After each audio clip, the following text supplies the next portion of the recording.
Hoy fui a visitar a mi hermano mayor, él es el segundo, nosotros somos 8 hermanos. La primera es una mujer, después viene mi hermano Raúl, que es el que estaba hospitalizado, y él me contó que hace un día o 2 días, una persona que estaba en la misma sala que él, llegó un momento en que él se tapó completamente la cara y el otro día cuando fueron a revisar o a pasar listo o a revisar a los enfermos, se dieron cuenta que esta persona había fallecido. Mi hermano sufre de insuficiencia renal e insuficiencia cardíaca. Él, no me acuerdo cuándo fue que él se tuvo que operar. Resulta que él tenía un poco inflamado acá el pecho y él se tocaba y me decía, mira Cristian, yo tengo como un globito aquí, y se tocaba y se aplastaba, que tenía un globito blandito. Resulta que lo llevé a urgencia y justo había un fin de semana largo, que había un día ahí que se añadía al fin de semana, y lo llevé el día sábado, no me acuerdo, no sé si el viernes en la noche o el sábado durante el día. Y ahí, justo ahí en el hospital Barro Luco también estaban en huelga.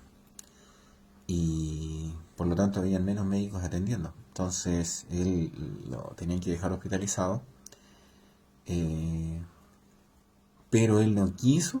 Según él me dijo que él le habían dado de alta y que tenía que ir el lunes tenía que ir a hospitalizarse eh, porque no había médico y todo eso. Y él tenía un tema de gravedad. Resulta que él tenía la vena aorta y estaba sangrando a través de la vena aorta. Y ese globito que tenía acá era sangre que estaba saliendo de la vena aorta. O sea, yo tengo entendido que la vena aorta es súper delicada, eh, pero él estaba teniendo una hemorragia. Entonces él se fue, nos dijo el fin de semana y se fue a hospitalizar el lunes. Entonces yo le di a entender que era él el que había pedido el alta para poder volver el lunes. Entonces yo veo la misericordia de Dios, cómo estuvo con él en ese tiempo. Resulta que pasó el día hospitalizado y en la noche a mí, yo siempre tengo el celular en silencio y lo tengo siempre sobre el velador. Cuando me llaman por teléfono, vibra y con eso yo escucho porque suena la madera. Pero esa noche yo dejé el celular en la cama, por lo tanto como vibraba no se sentía ni se escuchaba. Y resulta que al otro día en la mañana despierto y veo el celular y tenía llamadas perdidas. Y justo entra una llamada. Y esa llamada era de un doctor y me decía que mi hermano estaba grave, que tenía una hemorragia en la vena aorta, que a él tenían que operarlo sí o sí, no había otra opción porque tenía una hemorragia interna. Entonces él me dijo, tenemos que operarlo, y yo le pregunté, bueno, ¿el qué les dijo? Que sí, sí, él nos dijo que sí. Entonces, eh, que Dios tome sus manos, le dije yo al doctor. Pero me dijo, mire, yo voy a ser franco, de esta operación, dijo, el 80% de las personas fallecen. Y de las personas que quedan con vida, muchas de ellas quedan con secuelas neuronales. Entonces, no es muy auspiciosa la operación. Entonces le volví a reiterar que Dios tomara sus manos y que saliera todo bien. Entonces él me corta y entra otra llamada. Y me llamaba mi hermano a través de la enfermera, porque él quería comunicarme que lo iban a operar. Entonces me llama la enfermera y me dice, mira, espérese un segundito que alguien quiere hablar con usted. Y me llama él y me dice que lo van a operar. Entonces lo mismo le dije yo, tranquilo, que deja que el Señor haga la obra y que Dios tome las manos de los médicos. Así que lo operaron, estuvo bastante larga la operación. Lo que hicieron a él, le sacaron el corazón, lo conectaron a un corazón artificial mientras hacían la operación y después le volvieron a insertar el corazón. O sea, imagínense lo que podía haber pasado. Bueno, gracias a Dios él salió bien de la operación, no quedó con secuelas. siempre tiene el tema de la insuficiencia cardíaca y renal, que es algo constante que ha estado en él, que le ha tocado pasar por un periodo bastante difícil. Y ahora nuevamente está hospitalizado producto de lo mismo de la insuficiencia renal, pero de esa operación él salió muy bien. Y supuestamente ahora cuando lo llevé de nuevo a urgencia, la semana pasada, hoy día me decía que había sido un infarto al corazón, que le habían dicho, que tenía un infarto al corazón. Pero ahí está. Eh, ¿Por qué comentar o compartir? Cuando él me dice que la persona que estaba en el mismo lugar y que había fallecido, eso a uno nos mueve el poder compartir el Evangelio para que muchas personas se salven. Compartir el Evangelio no es para lo que pasa acá en la tierra, sino que es para lo que viene después de la vida aquí en la tierra. Porque esta es la esperanza que dio nuestro Señor Jesucristo, que es la vida eterna. Y la vida eterna es después de esta vida. No es para que nosotros tengamos cosas, no es para que las personas que escuchan sean parte de una religión, sino que es un poco comentar lo que sucede y que esta esperanza también sea depositada en todas las personas. Y cómo demostrar, más que una religión, que Dios es real, aunque los testimonios no salvan, los testimonios no limpian, pero sí pueden servir para aumento de fe para una persona que no tenga fe. Por ejemplo, yo en el año 2000, cuando yo había vuelto recién al Evangelio, yo tenía, bueno, con la ayuda de mi papá, había comprado una camioneta de segunda mano, una Toyota Hilux, de doble cabina, que es una patona grande, grande la camioneta. Yo le echaba 5.000 pesos de benzina y me alcanzaba a durar, llegaba a la esquina y ya se acababa la benzina. Entonces yo tengo otro hermano mayor, que es el segundo, que se llama Daniel, y él me dijo, mira, Dios me mostró que tú chocabas en la camioneta. Ora para que el Señor te proteja. Entonces yo le decía, pero ora tú por mí, po. Después él, a los días después, me volvió a decir, mira, el Señor me volvió a mostrar que chocabas en la camioneta. Y empieza a tocar la camioneta y me dice, es por este lado. Y tocaba el lado derecho, adelante de la camioneta. Decía, por este lado es el choque, me decía. Y revisaba la camioneta y todo. Me decía, por este lado es el choque. Resulta que la camioneta tenía un solo cinturón de seguridad bueno, que era el del chofer. Resulta que en el mes de junio del 2000, mi hermano me pidió que, mi hermano menor me pidió que lo acompañara al cementerio porque su polola había fallecido en el mes de febrero. Entonces, como era el día de su cumpleaños en junio, eh, me pidió que lo acompañara al cementerio. Y yo lo acompañé, pues él invitó a unos amigos y fuimos al cementerio ahí. Entonces yo no pensé en cómo él podía estar mentalmente después de ese evento, y me pidió las llaves para manejar de vuelta. Entonces yo se las pasé. Y resulta que esto fue un día lunes. Resulta que el día anterior, el día domingo, yo asistí a la iglesia y como estaban arreglando una parte de la iglesia, yo me senté en la última banca arriba, en una parte que está arriba de la iglesia, que es como una especie de galpón, pequeño galpón. Me senté en la última banca, pero porque la iglesia estaba llena. Y en la última oración yo sentí como que dos manos grandes me guardaban así. Cuando yo estaba arrodillado, yo como que estaba dentro de las dos manos, como que dos manos gigantes me guardaban así. Eso fue el día domingo. Entonces el día lunes, cuando acompaño a mi hermano al cementerio, él me pide las llaves, veníamos de vuelta, y él venía a una velocidad, no sé a qué velocidad se podría considerar en esos tiempos, pero la camioneta se movía mucho, pero venía a mucha velocidad por la Panamericana hacia el norte, y llegando a la altura de Salesianos, él sale, no baja la velocidad para salir, y se empieza a llevar por la carretera hacia Salesiano. Y en una esquina, antes de Salesiano, aparece un camión, de estos camiones betoneros, que son como trompos, estos camiones gigantes, aparece y viene y se tira. A pesar de que nosotros íbamos en el trayecto, él viene y se tira. Habían dos pistas, pero él viene y se tira y tapa las dos pistas. Y se metió tan mal que no se podía acomodar. Entonces ahí mi hermano pega el freno, él iba manejando, yo iba adelante, iba en el asiento del copiloto, y atrás iban tres amigos de él, y atrás en el pick-up parece que se llama, iba sentado un niño de espalda. Y cuando íbamos en el trayecto, antes de que él saliera salesiano, yo no le quise decir nada porque iba a mucha velocidad y estaba pensando en el sueño de mi hermano mayor, que- porque mi hermano menor no sabía del sueño que había tenido mi hermano mayor. Yo tampoco no lo había contado. Entonces mi hermano menor era el que iba manejando. Y yo iba pensando cómo podía hacer el choque, si chocar con otro vehículo o volcarse o chocar contra una pared. Pero le decía al Señor, Señor, cúbreme con tu sangre, para que Él me protegiera. Y Él sale hacia el cielo y va a mucha velocidad, pero independiente de que Él fuera a mucha velocidad, la culpa no la tuvo Él, sino que la tuvo el chofer del camión. Y Él viene el camión y se cruza y ahí viene el choque seguro. Entonces ahí está el choque, Señor. Y yo cierro los ojos, Señor, cúbreme con tu sangre. Y se escucha el freno y se escucha el impacto. Y chocamos contra el camión. Y en ese choque, el parabrisas de la camioneta salta lejos. Entonces yo iba sin cinturón. Yo podía haber quedado estampado en el camión, pero quedé en el mismo asiento.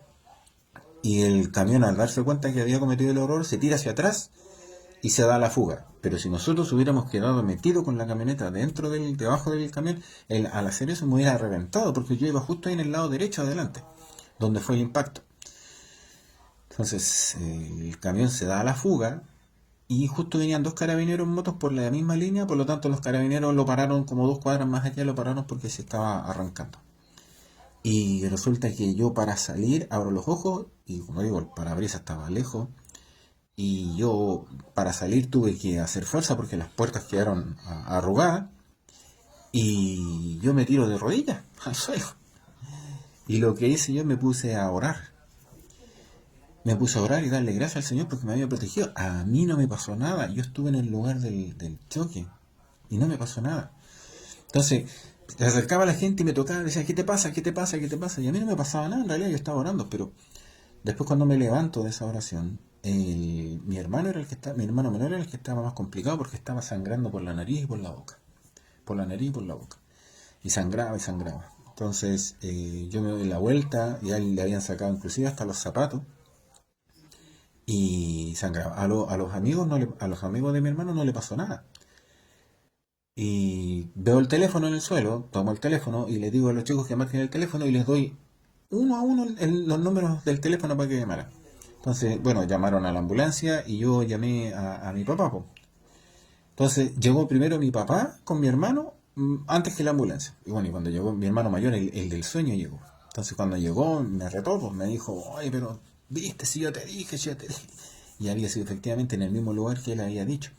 Entonces yo ahí decía, pero ¿qué iba a hacer? Pues si al final yo no era el que iba manejando.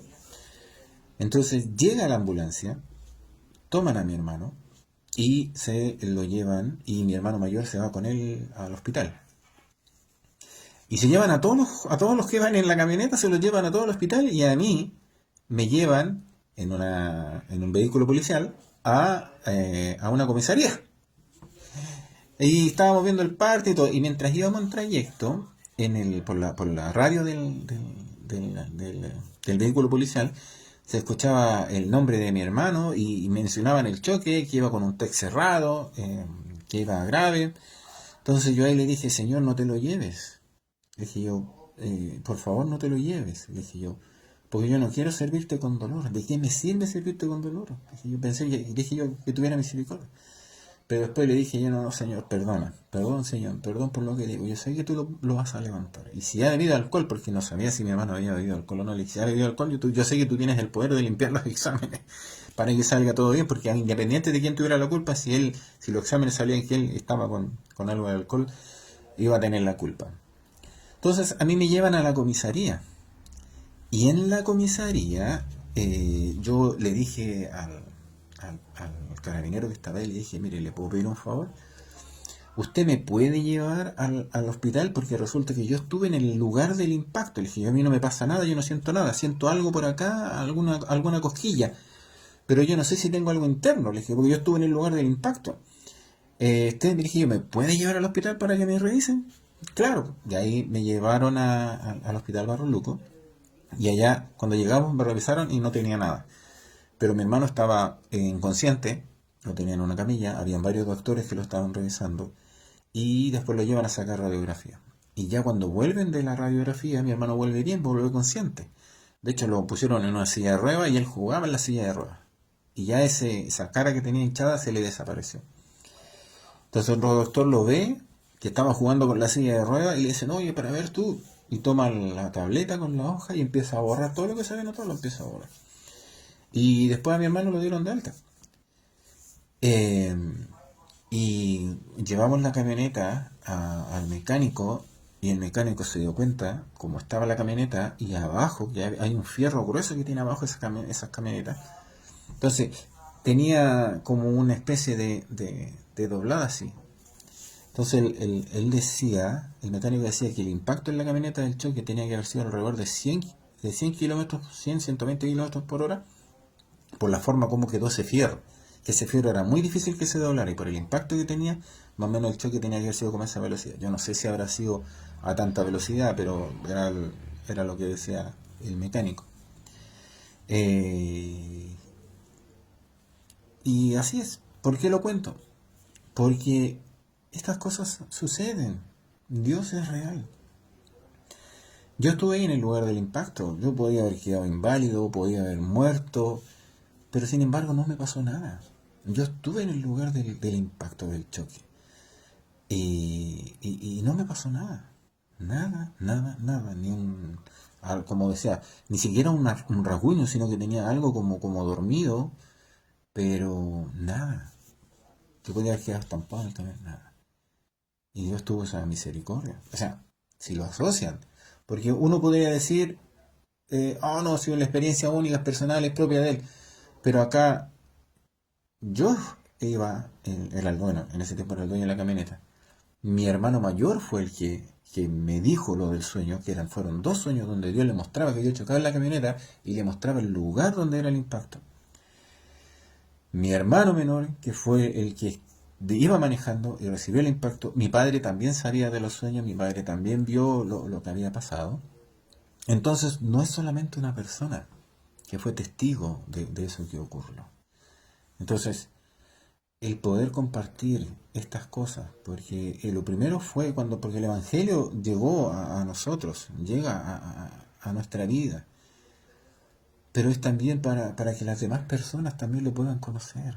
No es una religión, no es una forma, ¿cómo decir?, como un club social, o nosotros somos de este club, nosotros somos de este otro club, sino que es la vida real. Tantas cosas que suceden, tantos engaños que hay en el mundo, que porque dice Dios que los sabios del mundo, porque dentro de la sabiduría debieran reconocer que Dios existe, pero no lo quieren reconocer, y en vez de hacerse sabios se han hecho necios. Entonces, a eso se refiere, que teniendo la sabiduría, teniendo la inteligencia, teniendo las evidencias, porque todas las cosas dan evidencia de que Dios existe, han preferido ser necios y dentro de su sabiduría decir que Dios no existe. Entonces por eso dice que a Dios le agradó a través de la locura de la predicación. Mira, le habla de locura de predicación, locura para el mundo. ¿Para qué? Porque ellos, teniendo todas las evidencias, no quisieron creer.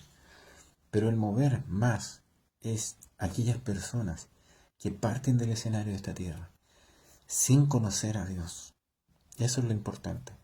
No es para que vengas y tengas plata, no es para que vengas y tengas una casa, no es para que vengas al Evangelio y tengas un auto, sino que para que cuando te toque partir del escenario de esta tierra puedas tener vida eterna. Y vida eterna con Dios. Y así muchas cosas más que suceden. Que Dios es el que guarda, que Dios es el que cuida, que Dios es el que se manifiesta y sigue siendo fiel. Dice, buscad primeramente el reino de Dios y su justicia y todas las demás cosas serán añadidas. Dice que Dios es galardonador de quienes le buscan, pero Dios quiere que le busquen a aquellos en espíritu y en verdad. El día de mañana no nos pertenece, a ti el día de mañana no te pertenece, a lo mejor el día de mañana no estás en el escenario de esta tierra. Y hay una entrevista que nadie puede eludir, que esa entrevista va a ser con Dios, donde nosotros nos vamos a presentar delante de Dios. Entonces, para dar testimonio de lo que hicimos mientras estuvimos en este cuerpo, ya sea bueno o sea malo, vamos a tener que dar una cuenta. Y no tenemos salvación por nuestras propias obras, solamente a través de nuestro Señor Jesucristo, que es nuestro mejor abogado. Y este es el regalo que Dios nos ha dado, el puente que se ha restablecido para con Dios, nuestro Señor Jesucristo, porque por intermedio de Él podemos tener reconciliación con Dios. Y Él es nuestro mejor abogado, porque por su sacrificio en la cruz del Calvario nosotros tenemos entrada al cielo. Entonces a nosotros nos conmueve cuando alguien parte de la escena de esta tierra. Cuando alguien es cristiano, hay gozo, porque ya ganó la carrera, ganó su batalla. Pero es una pena para aquellos que no quisieron aceptar a Dios en su corazón, porque nosotros sabemos lo que espera. Si Dios se manifiesta en esto que vemos, que lo que vemos es temporal, ¿cómo no se va a manifestar en aquello que no vemos? Que aquello que no vemos es eterno. Entonces yo quería compartir esto para que más personas se salven, para que más personas lleguen al conocimiento de la verdad, para que más personas tengan esperanza, ¿cierto? En el mundo tendréis aflicción, pero nuestro Señor Jesucristo dijo: confiad, yo he vencido al mundo. Y esto es lo que nos mueve, que muchas más personas se salven, que tengan vida eterna, que es compartir el pan de vida, el regalo que es nuestro Señor Jesucristo. Así que si Dios te ha permitido que llegues hasta este final de este video, deseo que Dios bendiga tu vida, que te guarde, que donde vayas, que Dios te bendiga, que donde pongas manos, que Dios te bendiga, que llene tu alacena, tu cocina de alimento y que nunca te falte. Y que Dios primeramente bendiga tu vida. Invítalo, acompáñalo en tus actividades. Antes de salir de tu casa ahora, al llegar de tu casa también ora y dale gracias por el día. Dile que te muestre el camino, la verdad y la vida, y Él lo va a hacer. Así que quería compartir esto porque nos mueve nuevamente. Hay mucha necesidad, hay mucha necesidad. Y esto es lo que nos mueve. Así que deseo que Dios te bendiga grandemente.